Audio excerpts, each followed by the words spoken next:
அந்த சும்மா இருந்து சுகம் காணுவதற்கு முன்னா ஒரு பாதை ஒன்று இருக்குது, ஒரு டிராவல் ஒன்று இருக்குது. உங்களை போட்டு படுத்தி எடுத்துரும். நம்ம சாமியார் பையனா சாமியார் பையன் ரொம்ப கேவலமானவன் நினைக்கிறீங்க. எல்லா சாமியாரும் கேவலமானவங்களாம் கிடையாது. ஸ்பிரிச்சுவல் பீப்புள்ன்றவங்க சாதாரணமான ஆள் கிடையாது. ஏன்னா அவன் விளையாடுறதே மனசோடையும் உயிரோடையும் தான் விளையாடிட்டு இருக்கான். நீங்கள் விளையாடுறது பொண்ணோடையும் பெண்ணோடையும் பொருளோடும் நீங்கள் விளையாடி கொண்டிருக்கின்றீர்கள். மன ரீதியாக இறை ரீதியாக ஒருவனுடைய கான்சியஸ்னஸ் லெவல் வேற லெவலில் இன்க்ரீஸ் ஆகிருக்கு. அவன் தான் யோக சாதகன். அவனால் தான் இறை சக்தியை பற்றி பேச முடியும், தான தர்மங்களை செய்ய முடியும், பிறர் நன்றாக இருக்க வேண்டும் என்று நினைக்க முடியும். தான் குடும்பம் முக்கியம், தான் பொண்டாட்டி முக்கியம், தான் புள்ள முக்கியம், தான் சொந்தக்காரன் மட்டும் முக்கியம் நினைக்கிறவன் எப்படி உயர்ந்த கட்ட நிலையில் இருக்க முடியும்? நீங்கள் எப்படி உங்களை பெரிய ஆளுன்னு சொல்லிக்கிறீங்க?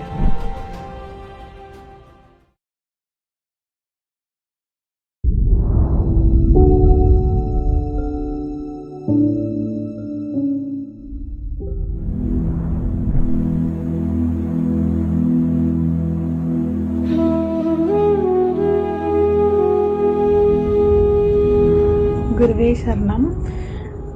ரொம்ப ரொம்ப நன்றி அண்ணா. கருணையோடு இந்த பயிற்சியை எல்லாருக்குமே சொல்லி தந்துட்டுருக்கீங்க. நான் ரெகுலராக பயிற்சி பண்ணுறேன். இப்போலாம் பயிற்சி பண்ணுறது மூலிமா எனக்குள்ள நிறையா மாற்றம் இருக்குதுண்ணா. அதில் நல்லா ஒரு ஸ்பெசிஃபிக்காக சொல்லணும் அப்படின்னா, முன்னாடிலாம் ப்ராப்ளம்ஸ் வரும்போது ஏன்டா எனக்கு மட்டும் இப்படிலாம் ப்ராப்ளம் வருது அப்படின்ட்டு ரொம்ப பயப்படுவேன், அதை ஹேண்டிலே பண்ண மாட்டேன். ஆனால் இப்போல்லாம் ஈஸியாக ஒரு ப்ராப்ளம் தான் ஹேண்டில் பண்ண முடியுது. சொல்லணும்னா அது ப்ராப்ளமாகவே நான் பார்க்குறதில்ல. இன்றைக்கி என்ன டாஸ்க்கு அப்படி தான் பார்க்குறேன். ரொம்ப ஈஸியாக ஹேண்டில் பண்ண முடியுது. ரொம்ப ரொம்ப தேங்க்யூ அண்ணா.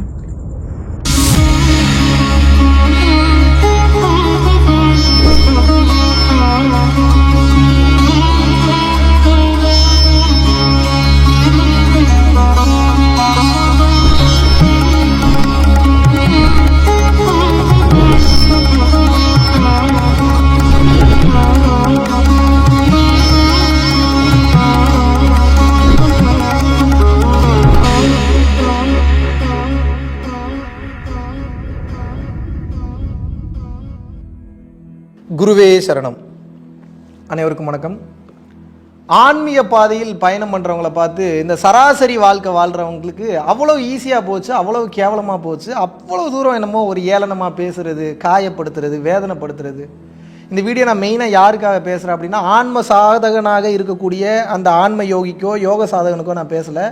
அவங்கள கேவலப்படுத்தி அசிங்கப்படுத்துகிறாங்க பாருங்கள். அவங்கள என்னமோ ஒரு என்னமோ வாழ தகுதியே இல்லாமல் ஒரு கேவலமான ஜந்து போல் பார்க்குறாங்க பாருங்கள். அவங்களுக்காக தான் அதை பேசுகிறேன். வடிவேலு சொன்ன மாதிரி, நீ சும்மா இருந்து பாடுறா, அதில் இருக்கிற கஷ்டம் உனக்கு அப்போ தான்டா தெரியுன்ற மாதிரி நீங்கள் பயிற்சி பண்ணி பாருங்க, உங்களுக்கு அப்போ தான் தெரியும். உடம்புல இருக்கக்கூடிய நட்டு போல்ட்டெல்லாம் கழுண்டு கீழே விழுகும்போது தான் தெரியும், ஐயோ இதை நான் பேசாமல் பண்ணாமையே இருந்திருக்கலாமே. ஏன்னா ஆன்மீகம் என்பதே தன்னை அழித்துக் கொள்வது தான். தன்னைனா தன் உடலை அழித்துக் கொள்வதல்ல, தான் என்கின்ற அகங்காரத்தை அழித்துக் கொள்வது. தான் என்கின்ற அகங்காரம் எப்போது ஒரு மனிதனுக்கு அழிய தொடங்குகிறதோ அப்போ இந்த உலகத்தை அனுபவிக்கக்கூடிய தன்மை கொஞ்சம் கொஞ்சமாக காணாமல் போகும். இறைவன் மட்டுமே காட்சிக்கு தெரிவான். அப்போ இந்த ஐம்புலன்கள் மூலியமாக அனுபவிக்கக்கூடிய சுக துக்கங்களை கடந்து உணர்வு ரீதியாக ஆன்ம ரீதியாக அவன் உயர்ந்த கட்ட நிலையை அடைவான். அவ்வளவு கஷ்டமான இந்த ஆன்மீக பாதை உங்களுக்கு அவ்வளவு இலக்காரமாக போச்சா?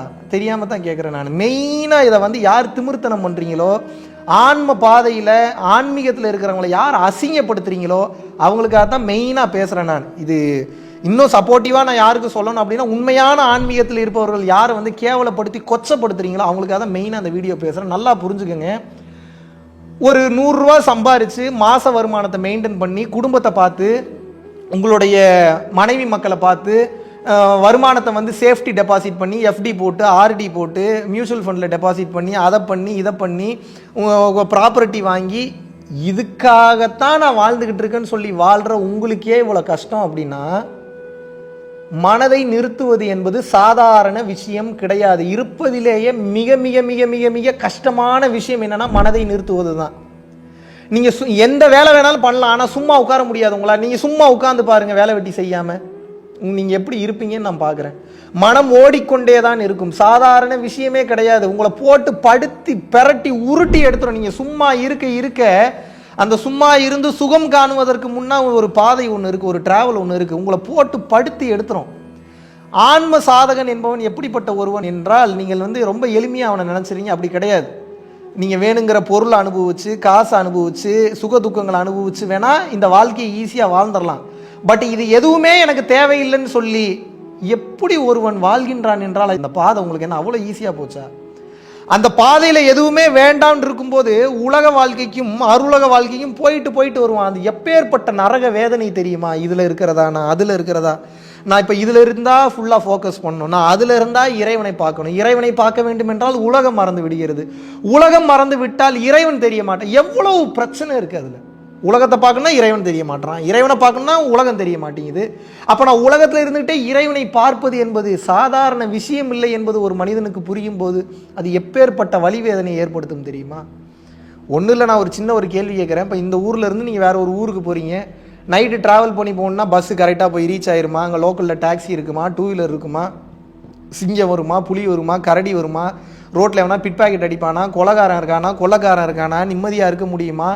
இவ்வளவு டவுட்டு வருதே. ஒரு இந்த டெஸ்டினேஷன் தான் போக போகிறோம், இந்த வண்டியில் போக போகிறோம், இவ்வளோ தெளிவாக போக போகிறோம், ரூட் மேப் இருக்குது, இத்தனை பேர் இருக்காங்க, இந்த ஏரியாவில் போலீஸ் ஸ்டேஷன் இருக்குது, அத்தனை இருந்துமே உங்களுக்கு இவ்வளோ பயம் இருக்குன்னா, ஆன்மீகத்தில் இறைவன் அவன் கண்ணுக்கு தெரியாதவன். எந்த ரூபத்தில் இருக்கான்னு தெரியாது, எந்த பொருளாக இருக்கான்னு தெரியாது, எந்த வடிவத்தில் இருக்கிறான்னு தெரியாது, எப்படி இருக்கான்னு தெரியாது, ஒன்றும் தெரியாது. இப்படி இருக்கக்கூடிய சூழ்நிலையில் அந்த யோக சாதகன் அல்லது யோகி அல்லது சித்தன் அல்லது முத்தன் அல்லது எப்படி வேணாலும் அவனுக்கு பேர் வச்சுக்கோங்க, இந்த ஆன்மீக பாதையில் பயணம் செய்கிறவன் முதலும் தெரியாமல் முடிவும் தெரியாமல் எங்கே போகுதுன்னு தெரியாமல் எவ்வளவு வலி வேதனைகளுக்கு உள்ளாக்கப்படுவான் தெரியுமா? வலி வேதனைக்கு உள்ளாக்கப்படுகிறான் என்றால் அவன் தன்னைத்தானே ஏற்றுக்கிறான். இதுக்கெல்லாம் நான் போனாதான் என்னை நான் அழிச்சுக்கிட்டு ஆன்மீகத்தில் அடுத்த கட்டம் அடைய முடியும்ட்டு போகிறான். அப்போ அந்த பற்றற்ற நிலைக்கு கடந்து போகிறான். அந்த பற்றற்ற நிலைக்கு போகணுன்றக்காக போராடுறான்.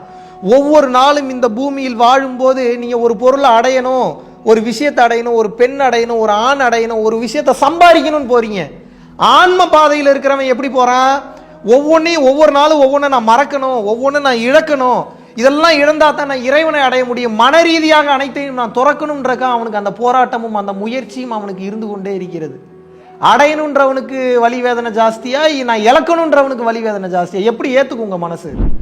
இது தெரியாமல் தான் கேட்குறேன். எனக்கு புரியலையே. அவ்வளோ ஈஸியாக அவ்வளோ கேவலமாக ஒருத்தன் வந்து பார்த்தீங்கன்னா எதுவும் வேணான்னு உட்காந்துக்கிட்டு அவனுக்கு வேணுங்கிற சந்தோஷத்தை பார்த்துக்கிட்டு அவனுடைய ஆன்ம ரீதியான முன்னேற்றத்திற்கு போகிறான், காட்டுக்குள்ளே போகிறான்னு அவ்வளோ ஈஸியாக போச்சா? நம்ம சாமியார் பையன் ரொம்ப கேவலமானவன் நினைக்கிறீங்க. எல்லா சாமியாரும் கேவலமானவங்களாம் கிடையாது. தனக்குள் இருக்கக்கூடிய சாமி எது, அந்த சாமியை எப்படி நான் பார்க்கின்றேன் என்று பார்க்கக்கூடிய அந்த பக்குவத்தை வளர்த்து கொள்வதற்காக அவன் போராடி கொண்டிருக்கிறான். செல்ஃப் கில்லிங் மோடுக்குள்ள போறான். நீங்க பண்ணிடுவீங்களா? போதா குறைக்கு இறைவன் பல சோதனைகளை வேற வைப்பார், வாண்டடா சில பிரச்சனைகளை வைப்பார்.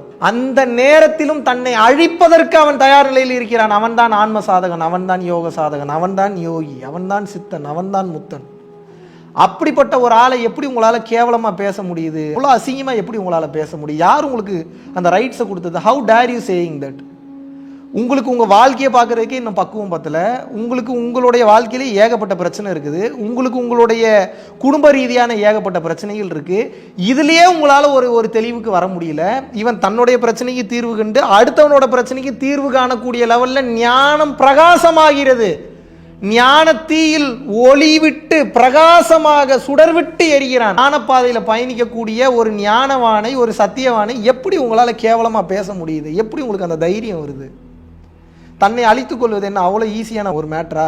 உங்களுக்கு ஒரு விஷயம் தெரியலன்றதோட நின்றுக்கிறது நல்லது. அதை விட்டுட்டு தெரியாத விஷயத்தை நினைத்து விமர்சனம் செய்யறது அந்த ரைட்ஸ் உங்களுக்கு யார் கொடுத்தது? அப்படி உங்களால் முடியும் அப்படின்னா இந்த பாதைக்கு வந்து நாங்கள் சம்பாதிக்க முடியும், நாங்கள் ஏன் பண்ண முடியும். நாங்கன்னா என்ன, என்னை போல இருக்கக்கூடிய அனைத்து யோக சாதகர்களையும் நான் சேர்த்து தான் சொல்கிறேன். தீட்சை வாங்கி பயிற்சி பண்ணுறவங்களும் சரி, பயிற்சி பண்ணாமல் இறைவனை பார்க்க வேண்டும் என்ற முயற்சியோடு பயணிப்பவர்கள் எல்லாரையும் சேர்த்து தான் சொல்கிறேன். அவங்க சார்பாக நான் பேசுகிறேன். நாங்கள் எப்போ வேணாலும் அந்த நிலைக்கு வந்து சம்பாதிக்க முடியும், நீங்கள் எப்போ வேணாலும் இந்த நிலைக்கு வந்து எங்கள் நிலைக்கு வர முடியுமா? இதுதான் கேள்வி. எப்படி உங்களால் பேச முடியுது?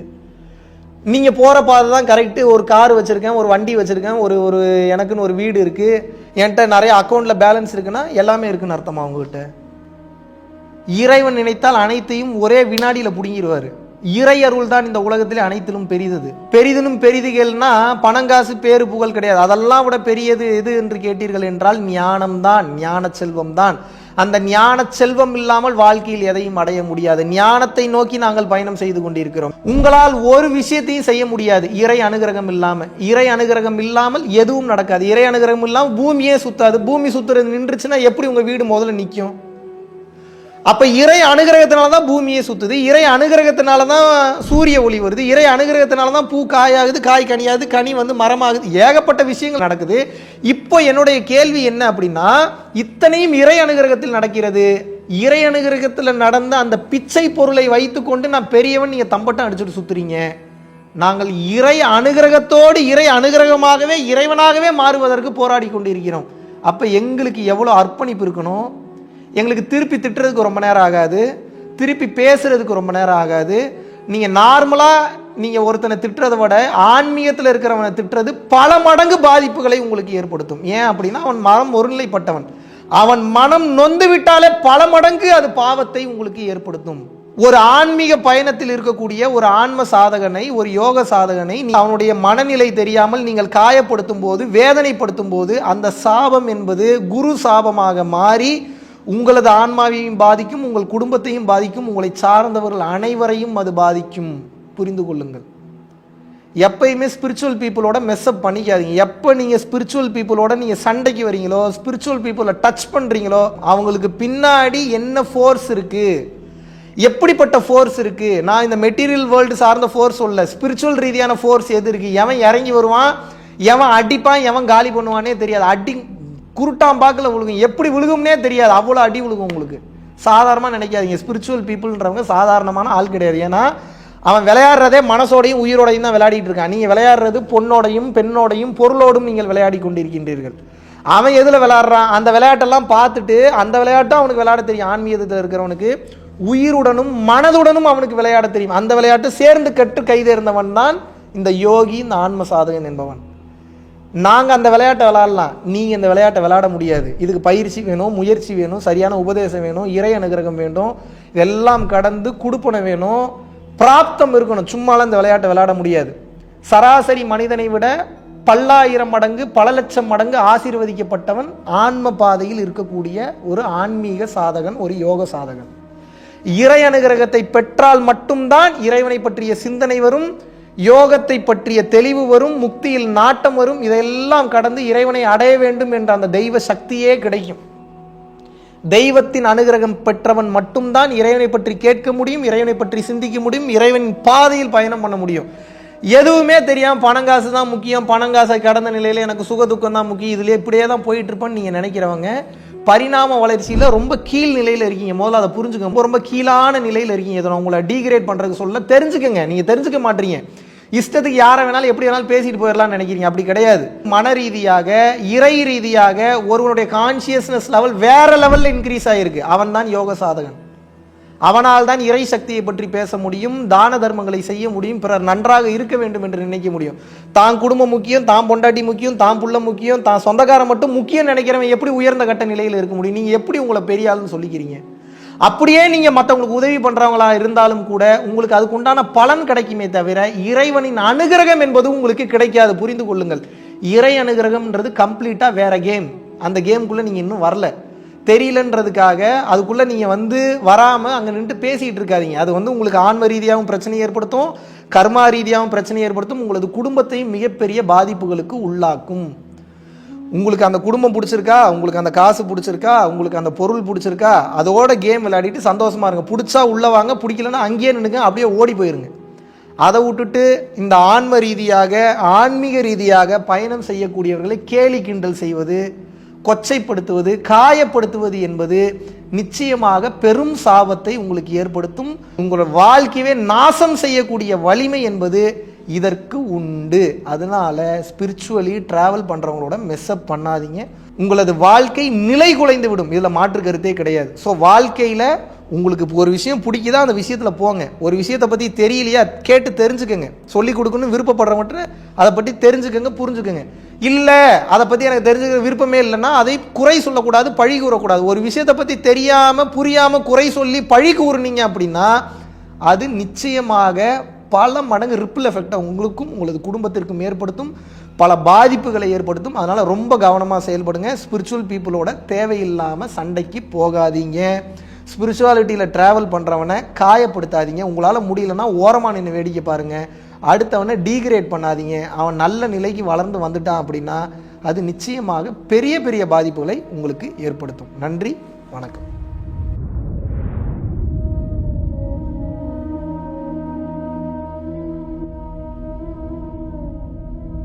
பரம்பொருளின் கருணையினால உங்களுடைய இடைவிடாத அன்னதானத்திற்கு நீங்கள் அனுப்பப்பட்ட பணத்தின் மூலியமாக பல லட்சம் உயிர்களுக்கு இது நாள் வரைக்கும் சாப்பாடு கொடுத்துருக்கோம்.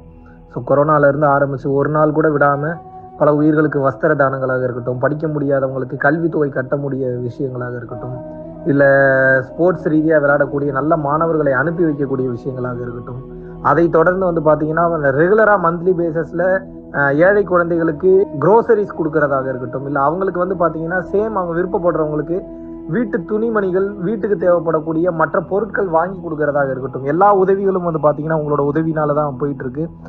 சாது சிதம்பர சுவாமிகள் வளநாட்டார் ஒரு வார்த்தை சொல்லுவார், பசித்தோர் முகம்பார் பரம்பொருள் அருள் கிட்டும் அப்படின்னு சொல்லுவாரு.